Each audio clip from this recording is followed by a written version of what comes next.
Welcome to our YouTube channel. In this video, we'll provide you with a full guide on how to forward a message in TikTok's inbox.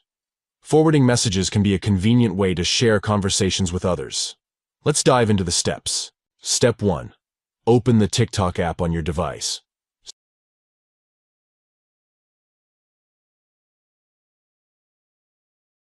Step 2.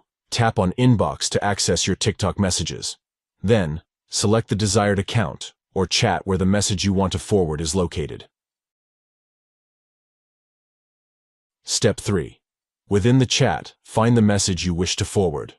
Tap and hold on the message until a menu appears. Then tap on Forward. Step 4.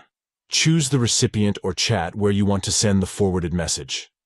Tap on the desired destination, and the message will be sent to that recipient or chat.